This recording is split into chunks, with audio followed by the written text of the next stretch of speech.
to have you back. This is the South African Morning. Now, gender activist group Not In My Name is quite concerned about the insanity plea that is being abused. This is coming after serial rapist Nkosinathi Phakathi was sent for a psychiatric observation.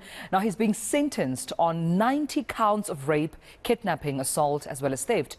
Phakathi was found guilty back in November of last year, but he now claims that voices in his head had compelled him to commit the crimes. Let's speak now to Senne from the organization Not In My Name, who joins me, of course, this morning for this conversation. Mo, thank you so much for your time and a very warm good morning to you. I mean, what's your stance? We've heard from, a psychologist coming up in court and bringing in their expert observation on Nkosinathi Phakathi. We've also heard from him saying that there were voices that were telling him to rape those victims, his victims, the youngest being 9 years old, saying that only after he had committed the crime did he feel the pressure off from those voices. However, he still felt bad about it. Hi, thank you for having us. So, you see, my problem is that when it's time for people to account, all of a sudden there are all sorts of diagnoses running around. They're capable in the moment to rape women and children. There's a point where the psychiatrist even said that after raping the child, he ran away. So he is aware of what he's doing. It's not that he's not aware. And after 90 counts of rape, you want to tell me that not even one of those times did you realize that, okay, you know what, I need help. There are voices telling me to do things. And why are your voices only telling you to rape? There's nothing else that the voices can tell you to do. And what does this mean for victims? If we now want to use psychology to mitigate the criminal things that people do, what does that mean for the victims? What does it mean for the justice that they want to get? So I think that correctional services, for instance, should have wards, psychological wards for the criminally insane.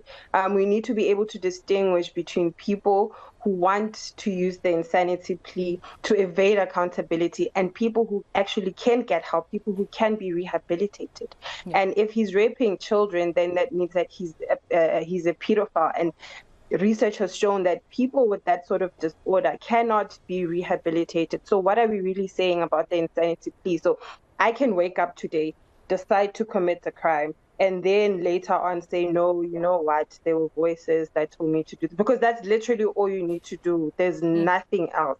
People only discover that they are sick when it's time to account. The whole time you're living your life, nobody else can tell that something is wrong with you, but only after the fact are you sick. So I also feel that the psychiatrists, although they are taught to look at scientific things and analyze some of these things, I feel like there has to be a line that we draw, especially when it comes to criminally insane people. And we're also having this conversation more because it's not just isolated to Nkosinathi Phakathi. We've seen the same coming just, a day after Angelo Agrizzi himself was granted the same order. But in your statement here, you reiterate that in your opinion, criminals are aided by the state. I'm quoting you here, Mo, your statement by Not In My Name. You're saying, in your opinion, criminals are aided by the state and its psychiatrists to weaponize psychological concepts and constructs when it comes to true accountability, when it comes to accounting. I mean, what's the role here that you think that psychologists and psychiatrists need to be aware of in terms of them being perhaps weaponized alongside the state in terms of assisting perhaps even, criminals not to take full accountability for their actions?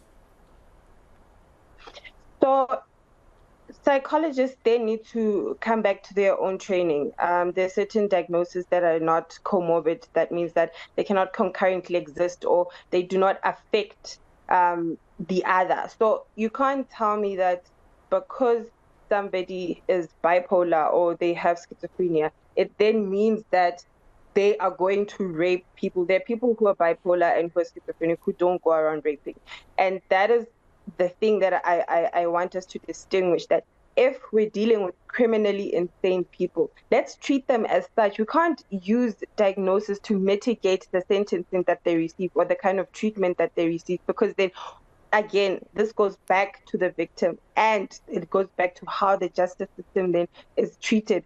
And like I said, if all I need to say is voices told me to do something, then anybody can do that. What is stopping people from doing that? Because that is the only thing that they're running with right now. So psychologists, although they're taught to see that, they're taught to understand and treat certain diseases, or to look at psychological diagnosis as something that is a benchmark for treatment, that you cannot absolutely say as a psychologist that you can't, that people are beyond rehabilitation. But I think that's the problem. The problem is right there.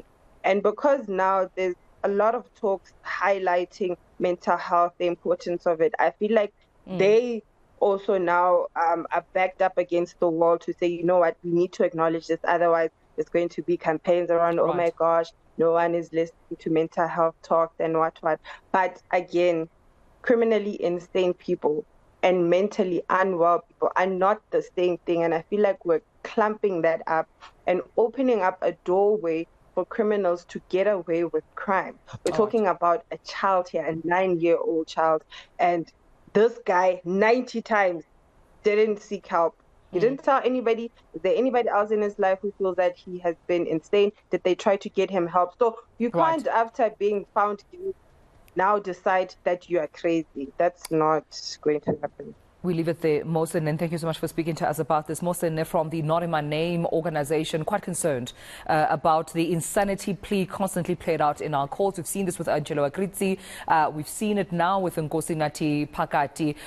So it seems like it's a constant, explanation or reason or narrative that we're hearing in the courts. The Not In My Name saying that the state here alongside psychologists perhaps being weaponized to assist criminals not to take full accountability in our courts. And that's a call for concern, and that perhaps needs more revisiting and reanalyzing. Thank you so much, Senne, for joining us.